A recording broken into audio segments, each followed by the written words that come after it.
Hey everyone, I'm working to hit 1,000 subscribers and I need your help to get there. If you enjoy this content, please hit that subscribe button right now. Holy smokes, baseball fans, buckle up because the Philadelphia Phillies just detonated a nuclear bomb right in the middle of the Major League Baseball offseason. We're talking about a deal so massive, so earth-shattering, so absolutely mind-blowing that it's going to send shockwaves throughout the entire league for years to come. Kyle Schwarber, the absolute madman who finished second in National League MVP voting, the guy who terrorized pitchers all season long with his ridiculous power display, the heartbeat and soul of the Phillies clubhouse, is officially coming back to Philadelphia. And when I tell you what this contract looks like, you're going to lose your mind. 5 years, $150 million. Let me repeat that so it sinks in properly. 5 years, $150 million for Kyle Schwarber to remain a Philadelphia Philly. That breaks down to a cool $30 million per year. And this deal will keep him in red pinstripes through the 2030 season when he'll be 38 years old. Schwarbombs are here to stay, and if you're a Phillies fan, you should be absolutely losing your mind with excitement right now because your team just locked down arguably the biggest free agent prize of this entire offseason. Now, I know what some of you are thinking. 5 years for a guy who's going to be 33 years old? That's a lot of money for someone who's primarily a designated hitter at this stage of his career. $150 million is serious franchise-altering money. But before you let those concerns take over, let me paint you a picture of exactly what the Phillies would have looked like without Kyle Schwarber, and then you'll understand why this deal absolutely had to get done no matter what the price tag looked like.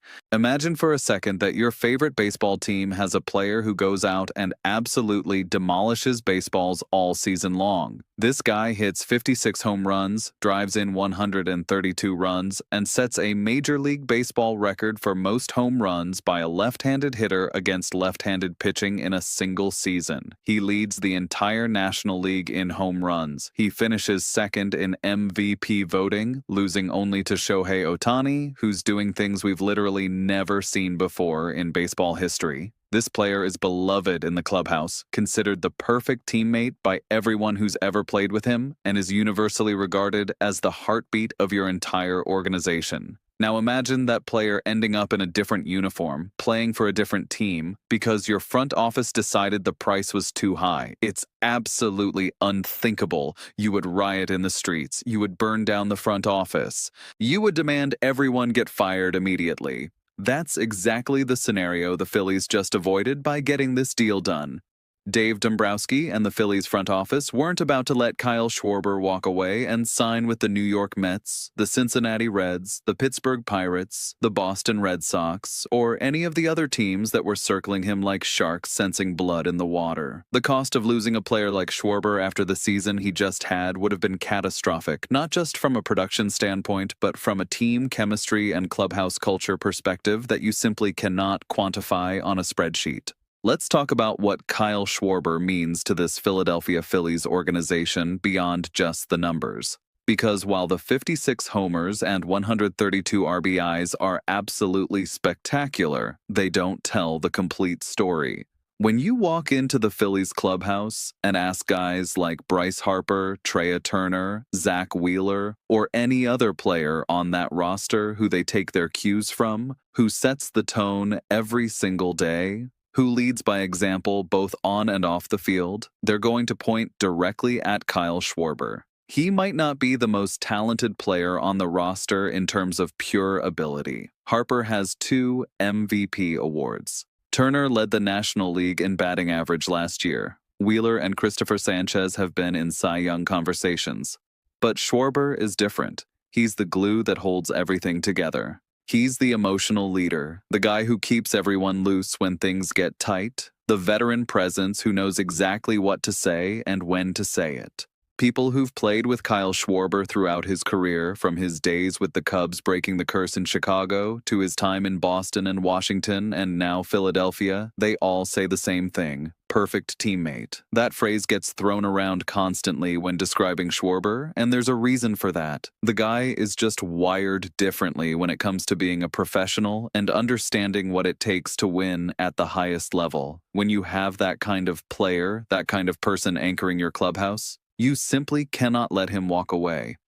The ripple effects of losing someone like that extend far beyond just replacing his production in the lineup. You lose the heartbeat of the team, and things can spiral out of control faster than you ever imagined possible. Now let's address the elephant in the room that has some people nervous about this deal. 5 years is a long commitment for a player who will be 33 years old at the start of this contract. By the time this deal expires, Schwarber will be 38, and we all know that very few players maintain elite production into their late 30s, especially power hitters. The conventional wisdom would suggest that maybe a 4-year deal in the $100 to $125 million range would have been smarter, getting you similar annual value, but with one fewer year of commitment and less overall money on the books. That would have been the safer, more conservative approach that protects the team from potential regression and age-related decline. But here's the thing about free agency that casual fans sometimes don't fully appreciate. You don't get to dictate terms in a vacuum. This isn't a video game where you can just plug in whatever numbers you want and the player automatically accepts. There were multiple teams pursuing Kyle Schwarber, and we know for a fact that the Pittsburgh Pirates offered him a 4-year deal worth more than $100 million. The Mets were involved, and we all know Steve Cohen has essentially unlimited money to spend. The Reds wanted to bring their hometown hero back to Cincinnati. The Red Sox and Orioles were in the mix. The Giants were sniffing around. This was a competitive marketplace with serious bidders. And if the difference between landing Schwarber and losing him to a division rival or another contender came down to that 5th year, then the Phillies' hands were essentially forced.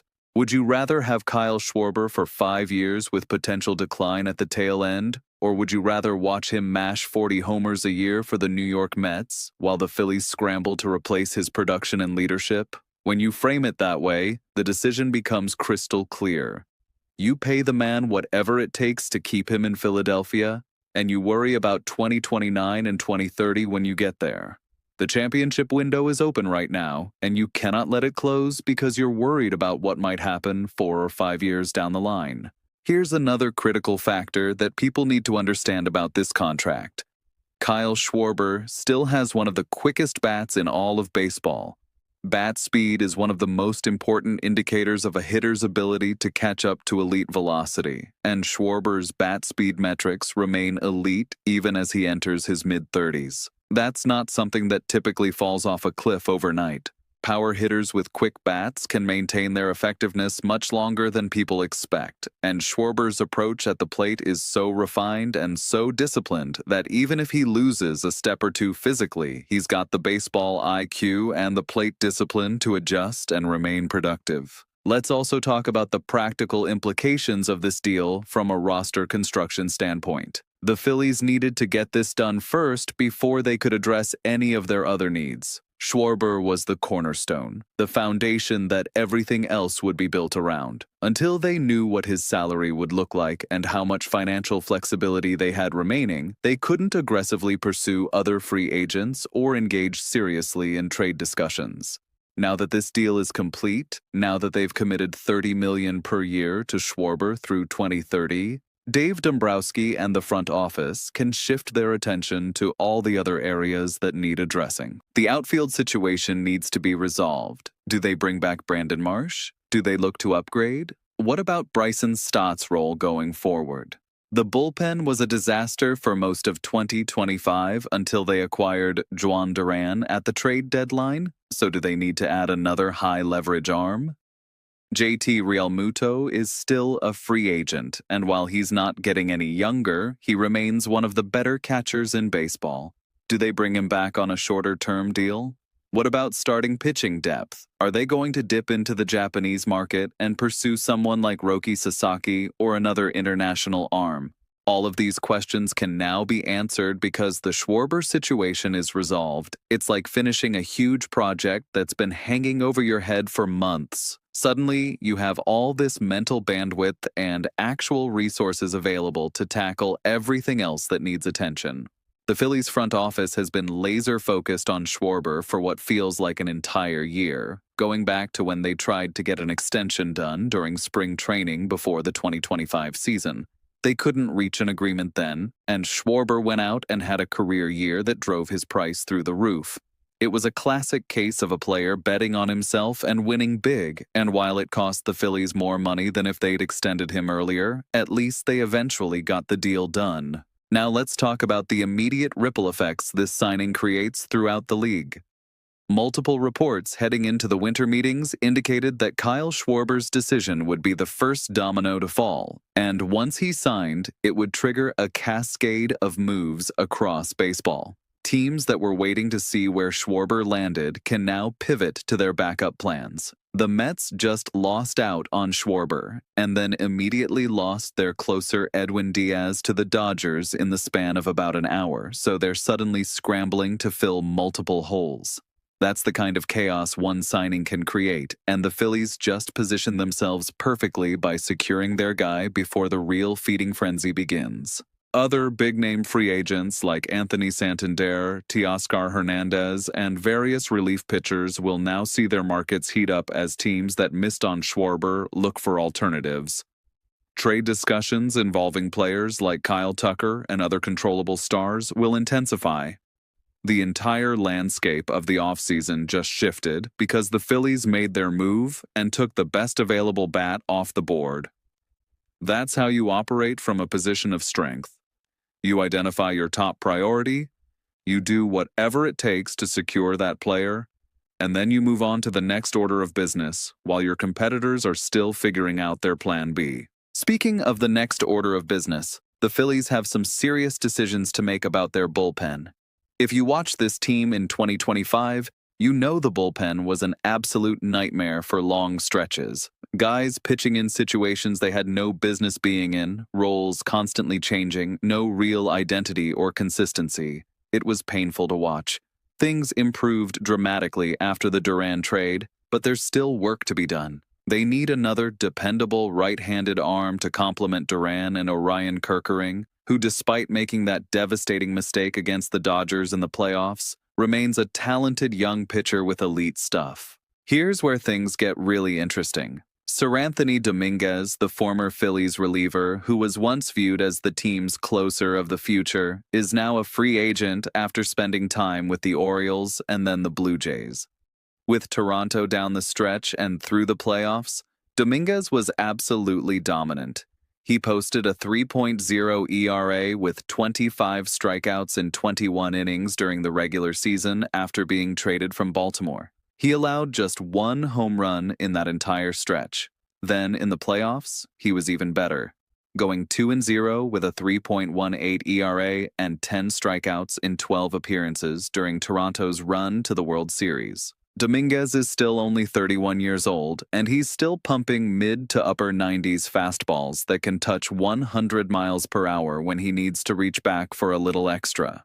A reunion makes so much sense for both sides. The Phillies get a proven late-inning weapon with championship experience who's familiar with the organization and the city. Dominguez gets to come back to Philadelphia where he has unfinished business and a chance to finally be part of a World Series winner. Put him in a bullpen alongside Duran, Kerkering, Matt Strom, Jose Alvarado, and Tanner Banks. And suddenly you're looking at one of the most formidable relief corps in all of baseball heading into 2026. That would be a complete 180 from the bullpen disaster we witnessed for much of last season. Now here's a fascinating subplot that got completely buried in all the Kyle Schwarber madness. Rob Thompson just received a contract extension. The Phillies manager, who was entering the final year of his deal, has been extended through the 2027 season. The announcement came literally about 10 minutes after the Schwarber news broke, which was clearly a coordinated effort by the front office. Lock down your franchise player, then immediately announce that your manager is sticking around too. It sends a message of stability and continuity, even if some fans would have preferred the organization move in a different direction after the way the playoffs ended against the Dodgers. Look, I'll be honest with you. When that Dodgers series ended the way it did, I was ready for Thompson to lose his job. A lot of Phillies fans felt the same way. The bullpen management was questionable, some of the lineup decisions were head-scratchers, and ultimately, the team fell short again, despite having championship-caliber talent. But objectively speaking, Thompson has made the postseason 4 years in a row and won the division twice. Those are facts. Whether you think he's the right manager for this team or not, the organization clearly believes in him enough to give him an extra year of security. Here's the thing about this extension that people need to understand. It doesn't prevent the Phillies from firing Thompson if things go sideways. If the team collapses in 2026, if the bullpen management continues to be problematic, if they flame out in the playoffs again, Dave Dombrowski isn't going to say, well, I just gave him an extension, so my hands are tied. That's not how this works. Managers get fired mid-contract all the time. What the extension does is provide Thompson with some peace of mind heading into next season, so he's not coaching on what amounts to a lame duck deal. It's nearly impossible to manage effectively when you're in the final year of your contract and everyone is constantly speculating about your job security. This gives him the mental freedom to focus on winning games rather than constantly looking over his shoulder. There's also the very real possibility that the 2027 season might not even happen. We're heading toward another potential labor dispute between the players and owners, and there's a legitimate chance we could see a work stoppage that wipes out an entire season. So extending Thompson through 2027 might be more symbolic than practical anyway, but it shows respect for what he's accomplished and gives him the organizational backing he needs to do his job without unnecessary distractions. So where do the Phillies go from here now that the two biggest pieces of news are official? Schwarber is locked up for 5 years at $30 million per season, and Thompson is extended through 2027. What's next on the agenda for Dave Dombrowski and his front office staff? Well, the winter meetings are still ongoing, and things are moving fast. Edwin Diaz just signed with the Dodgers and reset the reliever market, so the Mets are reeling from losing both Schwarber and their closer in rapid succession. That creates opportunity for the Phillies to capitalize on the chaos and make some aggressive moves. The immediate priority should be figuring out the JT Realmuto situation. He's not getting any younger, but he's still one of the better catchers in baseball when healthy. What kind of contract is he looking for? 2 years? 3 years? What's the annual value going to be? $20 million per year feels like the high end of his market. And while that's a significant commitment, it's manageable compared to the Schwarber deal. If they can get Realmuto back on a 2-year deal somewhere in the $35 to $40 million range, that would solidify the catching position and maintain continuity behind the plate. Then you've got the outfield to address. Brandon Marsh had his moments last season, but is he the long-term answer in center field? Do they explore trades involving Marsh or Bryson Stott to shake things up? What about targeting someone like Harrison Bader, who had success with the team and might be interested in returning? The outfield has been an area of concern for a while now, and this offseason represents an opportunity to upgrade and inject some new talent into that mix. Starting pitching depth is another area worth monitoring. The Japanese market is loaded with talent, and while Roki Sasaki is getting most of the attention, there are other intriguing arms available. Could the Phillies make a run at someone from the international market to bolster their rotation depth? With Zach Wheeler, Aaron Nola, Christopher Sanchez, and Ranger Suarez already in place, they've got a solid foundation, but adding another quality arm would give them even more flexibility and insurance against injuries. The relief pitching market is going to be fascinating to watch now that Diaz is off the board. Tyler Rogers would be a smart target for the Phillies as a right-handed complement to their already strong lefty trio. He's got a unique delivery, a track record of success, and he wouldn't break the bank. That's the kind of under-the-radar move that could pay huge dividends if he slots into a high-leverage role and performs the way he's capable of performing. And let's not forget about potential trades. The Phillies have assets they could move if the right deal presents itself, whether it's packaging prospects for a proven outfielder, flipping a controllable piece for an upgrade elsewhere, or making a blockbuster move that nobody sees coming, Dave Dombrowski has shown throughout his career that he's willing to be aggressive and make bold decisions when the opportunity presents itself. Don't be surprised if we see some significant roster turnover beyond just the Schwarber signing. This is such a critical juncture for the Philadelphia Phillies franchise. The championship window is wide open right now with this core group of players, but windows don't stay open forever. Bryce Harper is in his prime. Trea Turner is playing at an elite level. Zach Wheeler remains one of the best pitchers in baseball. This roster is built to win championships immediately, not 3 or 4 years down the road. Every decision Dombrowski makes this offseason will have massive ramifications for whether this team can finally break through and capture that elusive World Series title that's been haunting this fan base. The Schwarber signing is the foundation, the bedrock that everything else will be built upon. They've secured their most important bat, their clubhouse leader, their emotional heartbeat. That was non-negotiable. And they got it done despite serious competition from multiple teams offering substantial money. Now it's time to build around that foundation and construct a roster that can legitimately compete with the Dodgers, Braves, Mets, and other National League powerhouses for the pennant. For Phillies fans, this should be a day of celebration. Yes, there are legitimate concerns about the length of the contract. Yes, $30 million per year is a lot of money for a designated hitter entering his mid-30s. Yes, there's risk involved anytime you commit this kind of money over this many years. But at the end of the day, you just re-signed the National League MVP runner-up, a guy who hit 56 home runs and drove in 132 runs. A guy who set a major league record and absolutely terrorized pitchers all season long. A guy who your entire clubhouse loves and respects. A guy who bleeds for your organization every single day. That's cause for celebration, not hand-wringing about what might happen in 2029 or 2030. There's so much more baseball to be played,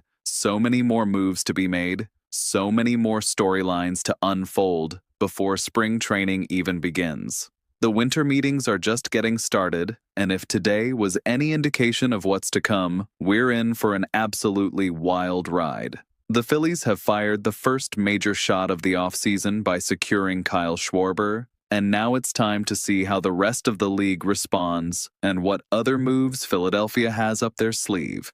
All right, Phillies faithful, that's the breaking news, the analysis, the celebration, and the forward-looking perspective all wrapped into one massive episode. I want to hear from you right now in the comments. Are you thrilled about the Schwarber contract? Do you think 5 years is too long? What should the Phillies do next? Should they bring back JT Realmuto or let him walk? What about the outfield and bullpen situations? Let me know your thoughts because this is what we live for as baseball fans, debating roster construction and celebrating when our team makes big moves. If you're not already subscribed to this channel, what are you possibly waiting for? Hit that subscribe button right now because we're going to be covering every single development of this incredible Phillies offseason with the passion and detail you deserve. Smash that like button if you're excited about Kyle Schwarber coming back to Philadelphia for 5 more years. Share this video with every Phillies fan you know who needs to hear this incredible news. And turn on those notifications so you don't miss a single update when the next big move goes down. Because trust me, this is just the beginning. The Philadelphia Phillies are building something special, and you're going to want to be here for every step of the journey. Let's go Phillies, and I'll see you in the next one.